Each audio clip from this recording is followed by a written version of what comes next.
Have you ever done one of those mental experiments or read a book or maybe watched a documentary of a war from the other person's side, from the other person's perspective? It's fascinating. I love this stuff. Not that I try to have sympathy for the enemies of my country, but I've read these accounts before. I've read Vietnamese accounts of what it was like with American bombers overhead. There are several still surviving, as you can imagine, Japanese accounts of what it was like there.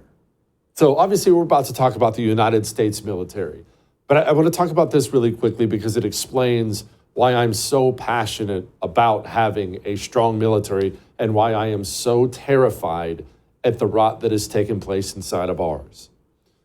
If you read a Japanese account of being bombed, you know, everyone knows about Hiroshima and Nagasaki, but those are honestly a tiny fraction of how much bombing we did in Japan. Virtually every major city, not every major city, but pretty much every major city in Japan, we reduced it to rubble. And to hear the accounting of what it's like when you could hear the planes coming. Am I going to make it to the bomb shelter in time? My kids, they're at school. I hope they got out okay. I won't know till, well, who knows when. Maybe that bomb got them. Maybe it'll get me. The terror, it sounds horrifying to have a foreign army come into your country and bomb you to powder. And then the training, the fear they felt when they thought we were going to invade, because we were going to invade if they hadn't surrendered. The absolute abject terror. You're a woman doing bamboo spear training with your children, that level of terror. But that can happen here, you realize that. We here in the United States of America, we have been blessed. No matter how old you are watching me right now, if you're 95 or 5, the entirety of your life, we've been untouchable in that regard. Number one, biggest, baddest military in the world, 2 gigantic oceans on each side. Oh, we may lose something here or there or a regional conflict. We may get attacked, but no one's ever coming to the homeland. We're never going to lose a major war. We always win those. We're 2 for 2, after all. But that's not true. Every society in history, they've gotten really, really strong. The big ones, they've gotten really strong on the backs of their military. And the citizens in those societies convinced themselves for the longest time that they could never be beaten, that they were untouchable. Our military always wins. But that is not how history goes. Eventually, you send that invincible army off to war, and it doesn't come back again. And you wake up one morning looking around saying, wait, what? That can't happen. How could that have happened? Well, let's talk about how could that have happened. It's happening right now in front of your eyes. How can a military so big, so powerful, so invincible, how could it ever be beaten? Well, things like Afghanistan.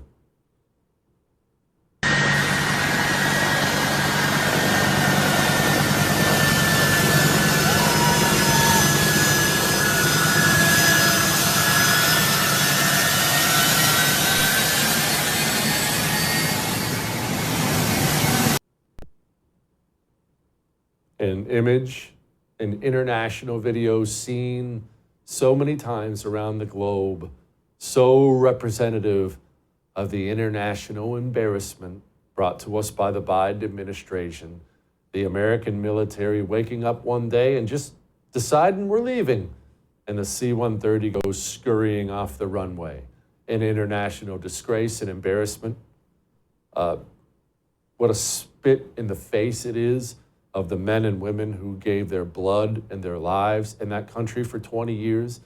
And then it's not just the embarrassment part of it. How can a military rot so quickly?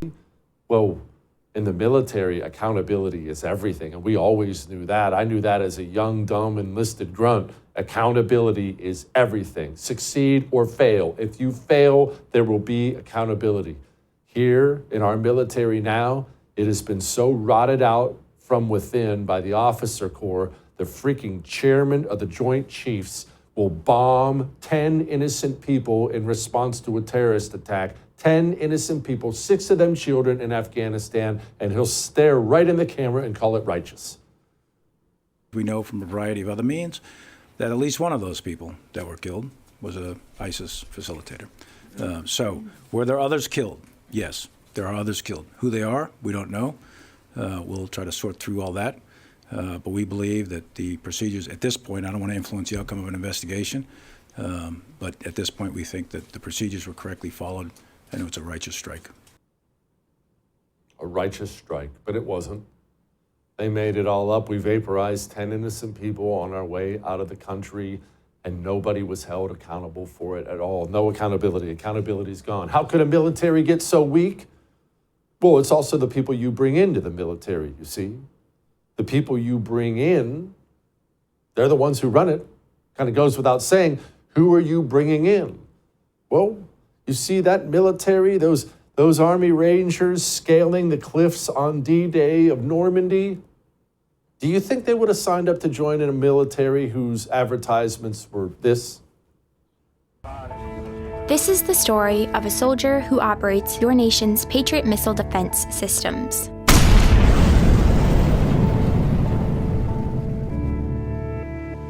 It begins in California, with a little girl raised by 2 moms. I also marched for equality. I like to think I've been defending freedom from an early age. Sure, I'd spent my life around inspiring women, but what had I really achieved on my own? One of my sorority sisters was studying abroad in Italy. Another was climbing Mount Everest. I needed my own adventures, my own challenge. And after meeting with an Army recruiter, I found it. A way to prove my inner strength and maybe shatter some stereotypes along the way. The people who win your wars for you don't join militaries like that. They go do something else. They go become cops, firemen, part of their community. They don't join the military. But you will get a bunch of vile little communists joining your military with ads like that, and they will rot it out from within. Now, what are we going to do about it? Well, Pete Hegseth sure sounds like the right man for the job. And you're precisely right. The military was a forerunner in courageous racial integration in ways no other institutions were willing to do. I served with men and women of all backgrounds because of the courage of people decades and decades ago. Incredibly important. However, the DEI policies of today are not the same as what happened back then. They're dividing troops inside formations, causing commanders to walk on eggshells, not putting meritocracy first. That's the indictment that's made by those serving right now. Excuse me. And why we're having this conversation. Sounds like the right man for the job. We need him, and we need a lot of reform. He has a monumental task ahead of him because the largest, most well-funded military in the world is not ready for prime time. That's the truth. Pete better get us there. All that may have made you uncomfortable, but I am right. We have an incredible show for you. We'll be back.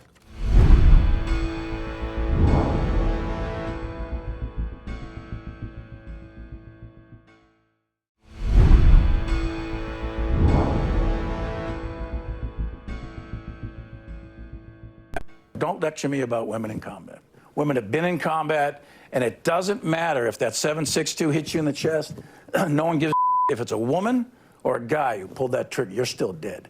So if you meet the standards, our military must be and always should be a standards-based, merit-based military, period, full stop. It doesn't matter if you're white, if you're black, if you're a man, if you're a woman, if you're a Catholic, if you're a Protestant. None of those identification things matter. What matters are standards, readiness standards. Do you meet the standard or not? If yes, pass go, collect 200, join the infantry. But that's not at all how it works, you see. What drives me crazy is that's the argument of an ignorant civilian. Well, all they have to do is shoot. The bullet hits just the same.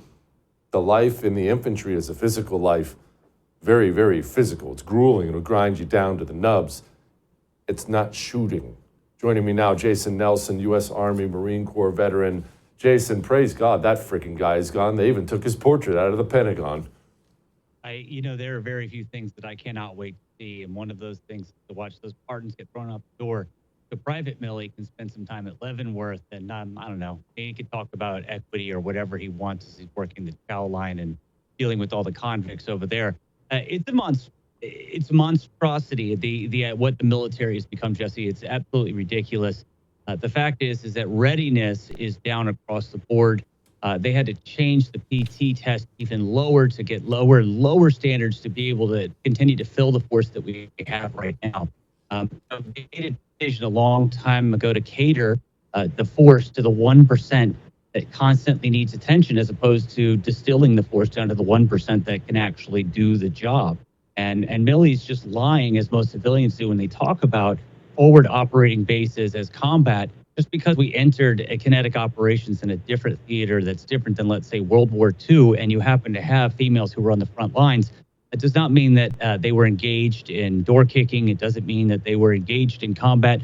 And it also doesn't mean they were capable of dragging your sorry butt out of a kill box if you happen to get fragged and drag you out to safety and to be able to do the things that they needed to be able to do. Because as we saw in LA, if you have a firefighter who says it's your problem if you got in that, and I can't carry you if you got yourself in that situation. And, quite frankly, I don't think we're ready for a war, Jesse. I think that we're ready to lose a war. Talk about that. Why aren't we ready? Because what's startling to me, as I have not talked to a single person in currently or someone who got out fairly recently who has said we're ready. Every one of them to a man says we're not ready. We're not ready. But what does that mean?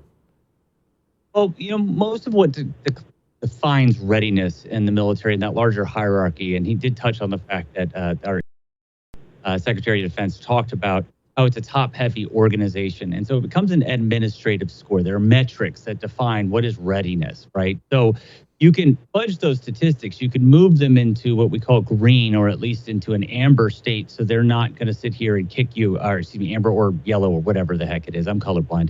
Point is that if you don't want to be in the red, you can sit here and say, hey, I get all my soldiers trained on a rifle, or I can turn around and get some of them trained on a rifle, and I can get everybody to go watch this video on sexual harassment or on how to keep your cat card and not lose it in the hallway, or other stupid things that they fill your time with. The fact is in the reserves, you spent more time in computer classes that just check the box on the most benign things than you did on your primary weapon system. You spent more time getting ready for medical, doing these shots and checking your teeth and all these things. This is what our reservists are doing right now. They're not training to fight a war. And anybody who thinks that our active duty is the one that goes out and fights that war doesn't understand how wars are fought. Maybe that initial strike, but it's the reserves that bear the brunt of this. And quite frankly, the reserves are at less than 50% readiness and have been for a very, very long time. Pete Hegseth, how does he tackle a problem this big, this vast, the military that is not ready? It's large. These problems are large. The communist infection in it is large. Is it even possible for one man to go in and start cleaning it out? I think it's about a mindset, Jesse. I think that you and I are the type of people that we rose to the challenge, and the challenge was a challenge that we set for ourselves. It wasn't as though a gauntlet was thrown down by Japan. It's not as if when I joined in peacetime, 1997, my first tour. I joined because I wanted to challenge something in myself. I wanted to be United States Marine. I wanted to be the elite of the elite.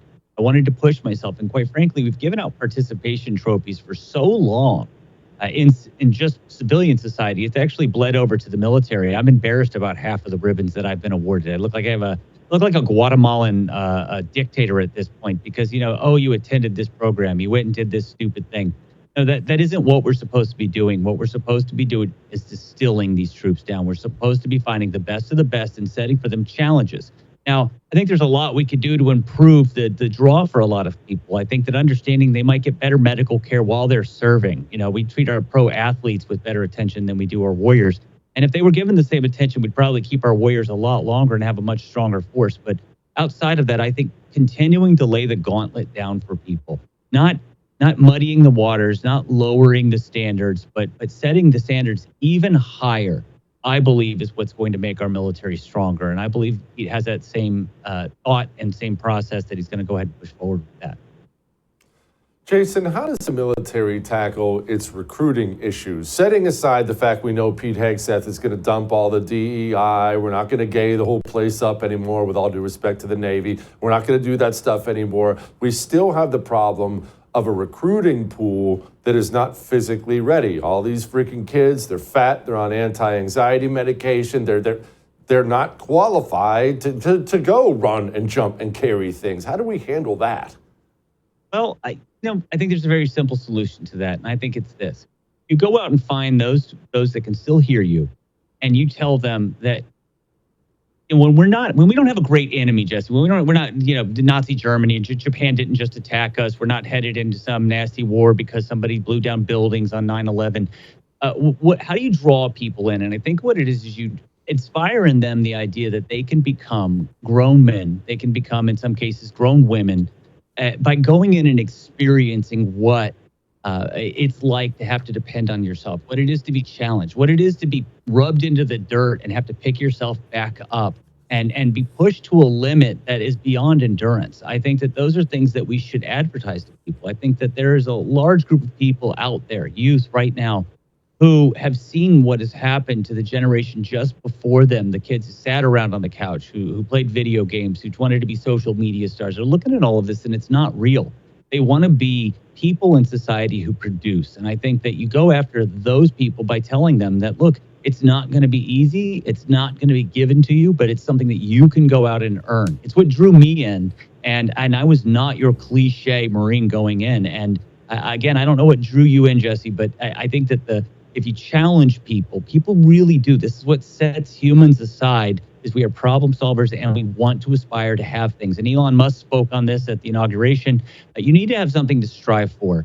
And by the way, this doesn't mean putting all of our soldiers and Marines and sailors and airmen up on a pedestal. It means sitting here and having them understand that there's a culmination to that training, to that lifestyle that leads to them being better members of society, better prepared to deal with life, and that they will be more successful in the long term. Yeah, the Marines, I went Marines. I didn't even walk into any other office because of the challenge. I wanted to see what I was made of. I wanted to see if I had what it took to become a Marine, see if I was tough, all right. If you did it, you had it in you, Jesse, right? Yeah, I had it in me, I guess. I don't know if I found out that I was tough, but I had it in me, I guess, to get it done. Pete Hegseth.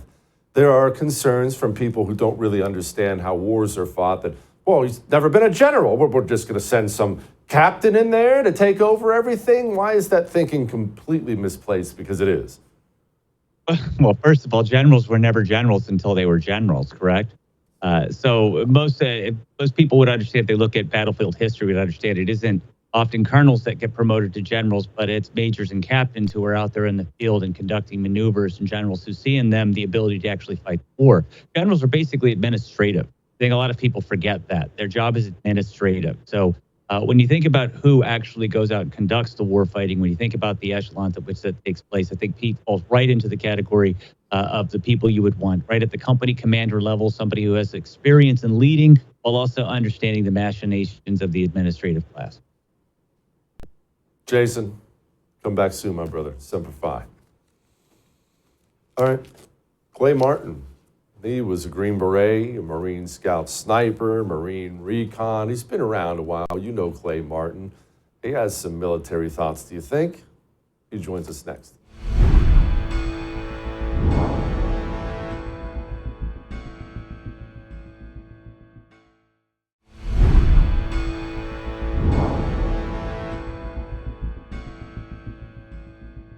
Our military is more diverse than it has ever been, but more importantly, it is more lethal than it has ever been.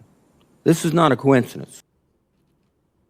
Wow, that is a load off. More diverse and more lethal. I'm so excited. Woo! Joining me now, Clay Martin, retired Green Beret, retired Marine Corps Scout Sniper, Marine Corps Recon. Now he writes books for a living when he's not teaching other people how to kill people. Joining me now, Clay Martin. Clay, he wrote the book Barbarian Spirit, I should know. I think his fiction stuff is better than his nonfiction. Okay, Clay, are we more lethal than we have been?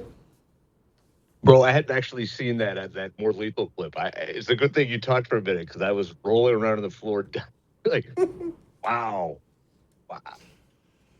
We see lies from politicians all the time, but I don't know how you can say that with a straight face. That's rich. Clay, why has, put it in words that people will understand, why has this focus on, well, we need more women, we need more this, we need more any of that. Why does that focus, why does it hurt lethality? Because people who haven't been in and don't understand that, they really can't grasp lots of the time why that hurts everything. It's actually, it's almost like they think for a second that, I got a leg up because I was a white guy. The benefit of the military has always been that it's a pure meritocracy for everyone. For me, doesn't matter if I come whatever background. I could be the I don't know what's the whitest guy I could be George Washington's great grandson. It wouldn't matter because they didn't care. You can either hack it or you can't.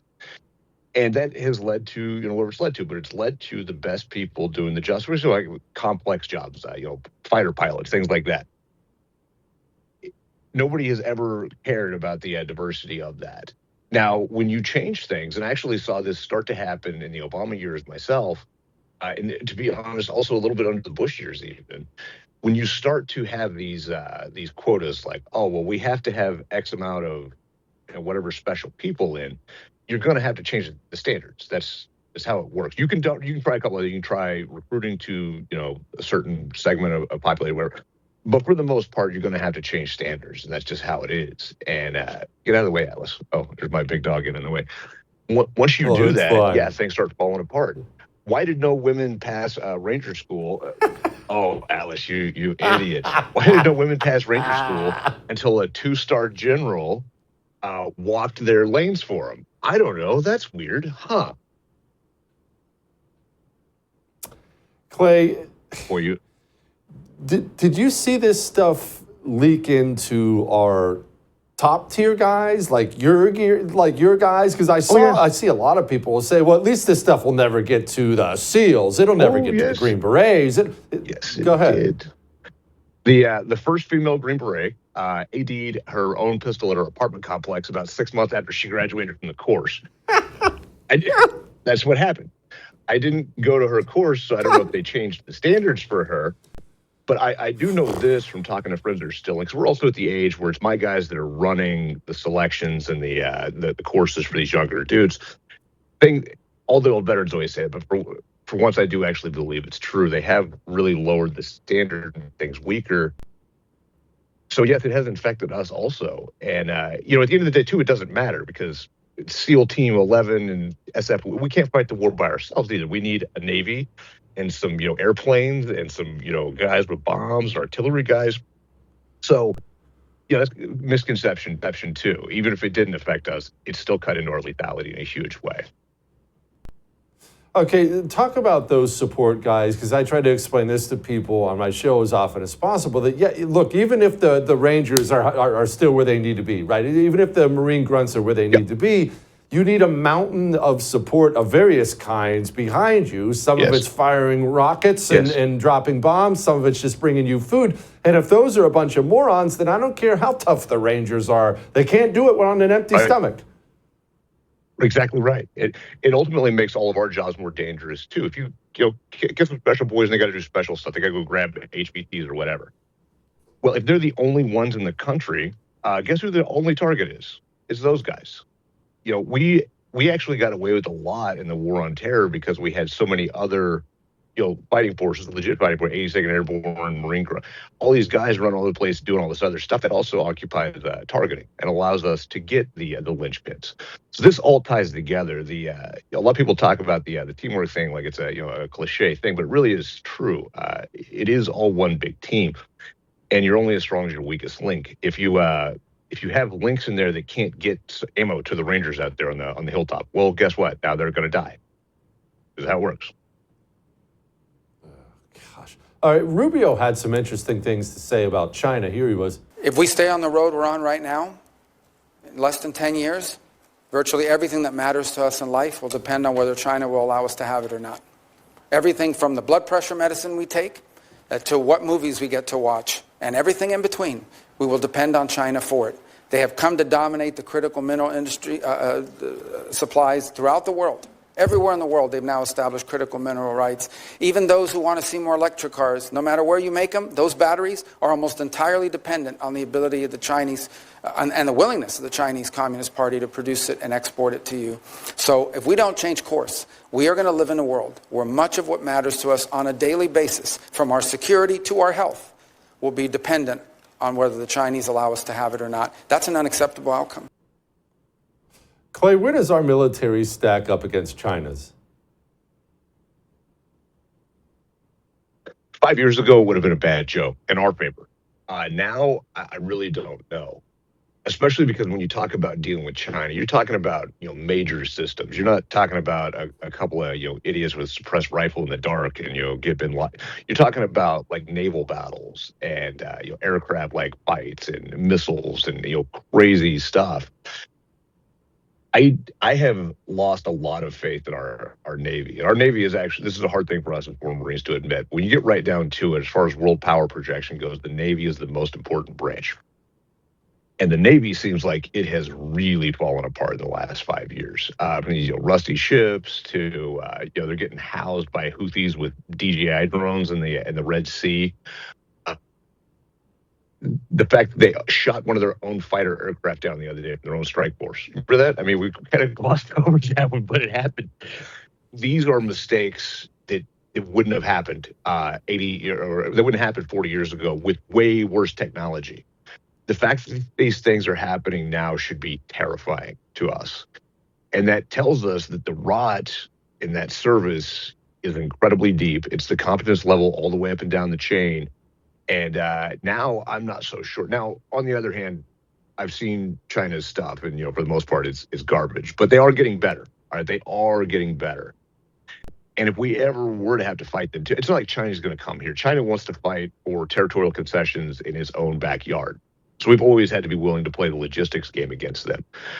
If we have to do that now, I'm not that confident we can win.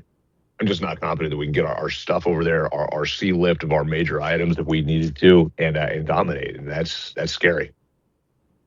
That is absolutely frightening. Yeah. Clay, why the Navy in particular? I understand you've talked about this, the degradation of really every service. The Marine Corps has gone this way too, maybe less so, but same thing. But the Navy, it has been startling, and you're 100% correct. I talk about it all the time, as much as it pains me. That's the one we need. If you were going to take out every branch and leave one, it would be the friggin' Navy. Like, you really have to have that with the world being 2/3 water. You have to have it. Why have they fallen so hard and so fast? That's a very good question. I don't know. I will say that seeing this from being around the service for 25 years, it does feel like they went to the not only like the DEI stuff, but the Navy more than any other branch became reliant on we had the superior technology and the superior stuff, therefore we can get sloppy with discipline and competence. Because if you go back to like 2000, they could. Our stuff was so much further advanced than anybody else's. The Navy also didn't, except for like EOD guys or CBs. They're very small land-based components. The Navy had never had to worry about anything in the GWAT. I think we all saw that meme, the fake Navy recruiting head. It's like, you can't get killed at the Navy unless you party too hard. Well, it was kind of true, man. It really was. So they also haven't faced the same attrition, same danger that even the Air Force has over the last 20 years. Air Force had planes stationed where little commando guys could show up and kill you or shoot a rocket at you, and they faced danger. Navy systemically has not. I don't even actually know when the last time the Navy faced real danger was. Probably actually Operation Praying Mantis, like 1981 in the Persian Gulf. So I just think it's allowed their service to be the most affected. And now all of a sudden, it's like they're the aging rock star that's been, he's been the awesome guy, but he's been doing coke and drinking Jack Daniels in the green room for the last 4 hours, and it's time for the main set. Like, you're on, and he's like, forgot the words to my song. That's what it feels like. We are in trouble. Clay, my brother, best to you and your dog. Go buy Clay's books. I love them. All right, we're not done yet. We'll be back.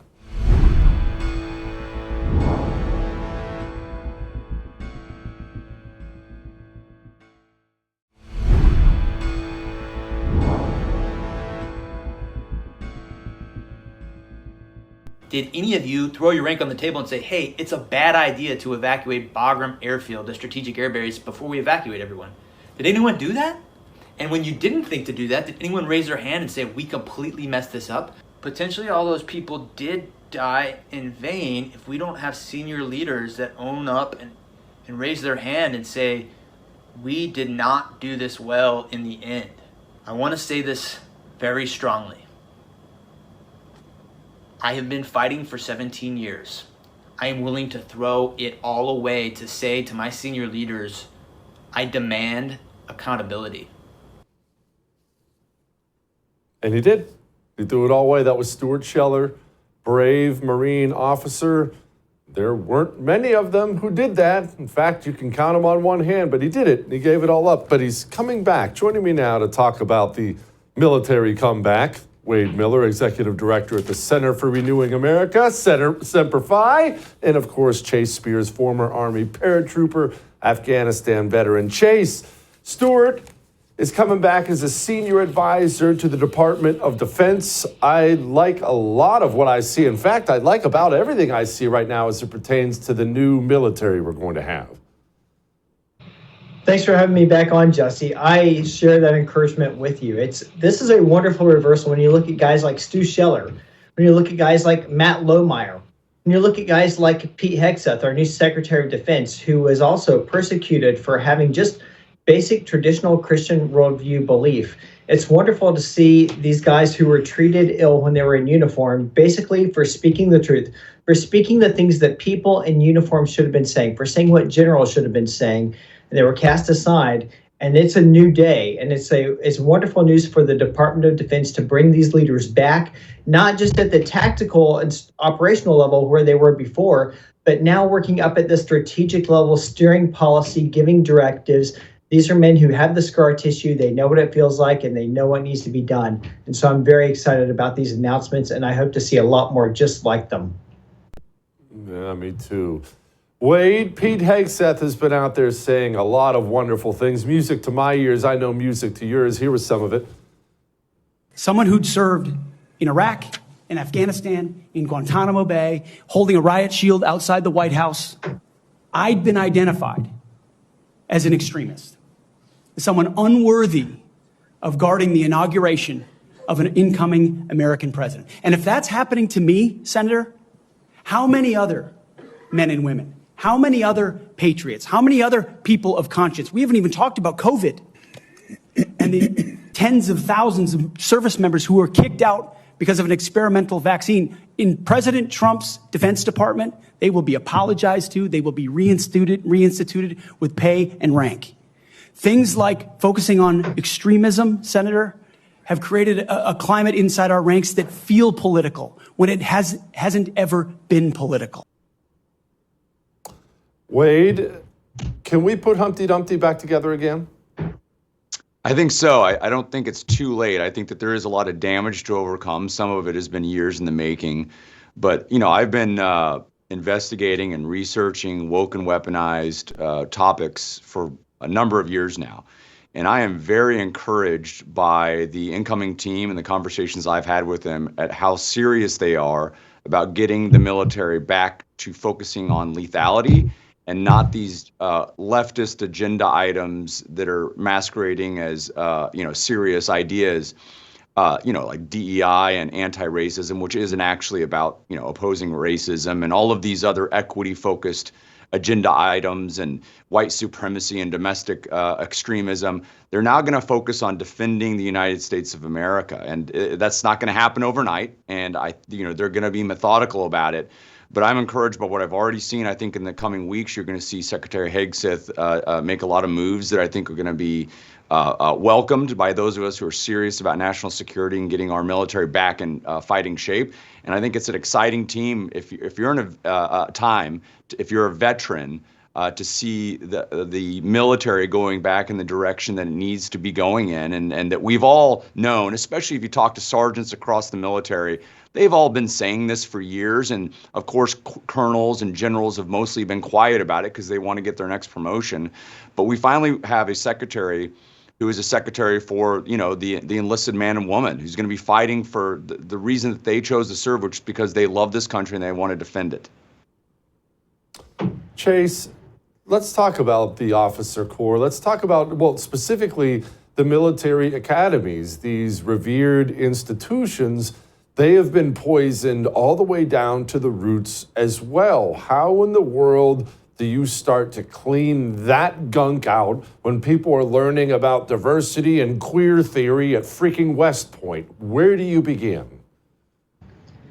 The military academies, Jesse, unfortunately reflect the reality of what we've seen across the officer corps. My last job was in the U.S. Army's Combined Arms Center. I also did a final stint at Recruiting Command, very officer-heavy headquarters, and you see these theories promulgated throughout. And so it's going to take a concerted effort. I'm pleased to hear that we can expect to see several generals who soon become civilians, but that will not be enough. As I was telling Matthew Lohmeyer when I was on a town hall with STARS the other day, the reality is this cancer is deep. The Biden administration drilled this in deep throughout the officer corps, all the way down to the company grade level. And it's going to take the same initiative to rid that cancer that it did to take it in. We're going to need to see commanders who are willing to train this, repeat it, and hold people accountable. We're going to need some people made examples of. Just like we have annual trainings that push this DEI crap into the military, we need to have much more frequent trainings pulling it out. And commanders are going to have to prove to their troops through actions, hey, it's safe now. You don't have to call people like reframe a ma'am and worry that you're going to get in trouble for it anymore. You can now be a regular American serving your nation, acting patriotically, defending the Constitution, and not have to live in fear because of that anymore. Speaking of making an example of people, this lady, former Commandant of the Coast Guard, Linda Fagan, I don't know how to say her name, here she was. We currently have nearly 40% women enrolled at the Coast Guard Academy. I'm really excited about the talent and the diversity that I see coming through the academy. My daughter is in the Coast Guard as a lieutenant, and there is just nothing but opportunity for her and all of the men and women that have joined the service. I'm really excited about the future as we look ahead. So that's one commandant down. Ms. Fagan can go back to the civilian world. Wade, how many others have to go? Well, we'll defer to the leadership team of Secretary HEGSETH, but, one that comes to mind, General C.Q. Brown, he's the head of the Joint Chiefs of Staff. He wrote a memo literally saying that one of his objectives was to have less white officers, essentially setting forth a racial quota system that he wanted to implement. I think that type of leadership is toxic, and it's frankly should be a violation of the law. And anyone who's been espousing that type of overt racism should be let go. I think that it's a bad command environment to have someone like that leading the military. And so I'm hoping that we'll see soon that names like that are included. Chase, you wrote an article, good article for Red State called "It's Time for Conservatives in the Military to Fight." What are you talking about, and what's your plea to the enlisted guys there? My plea, Jesse, is for people that are still serving right now in the ranks to understand this fight for the military, for the nation, is not just one that is the responsibility of our civilian policymakers. Now, to be clear, it is the responsibility of our civilian policymakers. It is the responsibility of voters. It's the responsibility of veterans. It's the responsibility of you and me. But it's also the responsibility of those who are currently in the ranks. I've talked to so many people in the ranks over the last few years when I was still on active duty and now that I'm a retiree who've said things like, look, we're conservatives.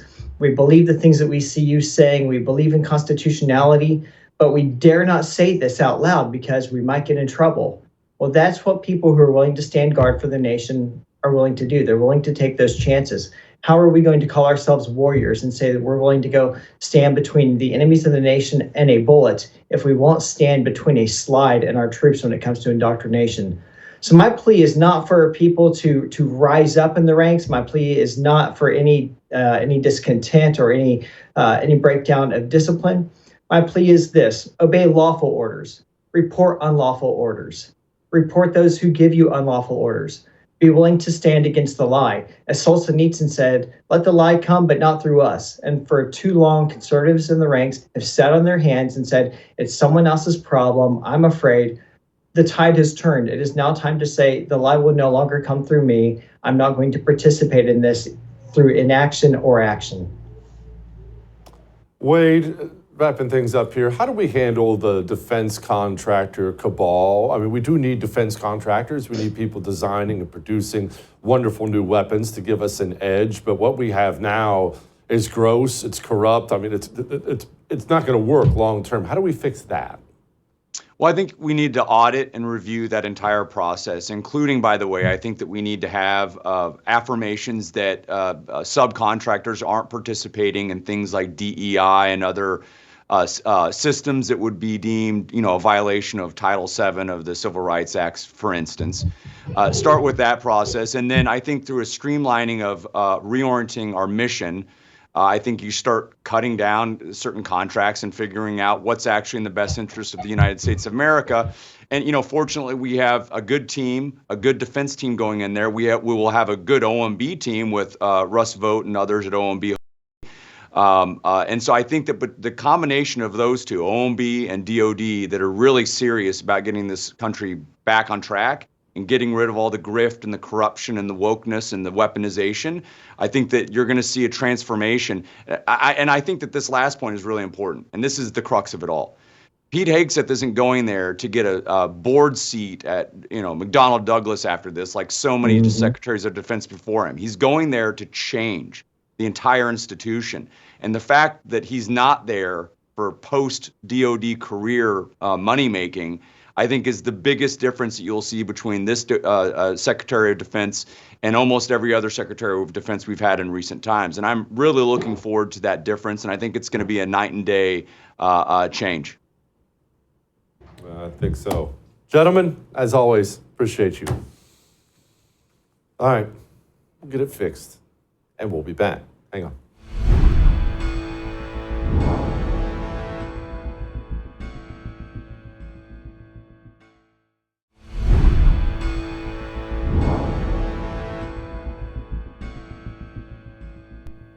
A major war is coming. I know that sounds dark, and it is dark, but it is coming because history says it's coming. I don't know who it's going to be with. We all think, that's going to be China or Russia, but I don't know. And I don't know when. I don't know if it'll be next month. I don't know if it'll be 10 years, 50 years from now, but it is coming. We know that. And we here in the United States of America have been so blessed that we just we don't look at those as ominously as we probably should. We look at those as if we've always won those major engagements. Well, we'll come out on top. We're America, but that is not a given. And the entire history of the world is full of empires as they start to fade, thinking their invincible military couldn't be beaten, find it beaten, and find themselves in a shocking position. And that is coming for us unless we get things reformed and changed in the military and in a hurry. The rot has been deep, and it's been getting deeper by the day. We have got to fix that. Let's hope we're going to dig in. It looks like Pete Hegseth's going to dig in. Fingers crossed. All right, we'll do it again. I would thank you for coming to my YouTube channel, but I know how brilliant it is, and I know you love it here. So subscribe and watch. We're going to start really ramping things up and putting some funny stuff, some interesting stuff out there, some collaborations. Either way, my YouTube channel is officially the place to be. So stick around.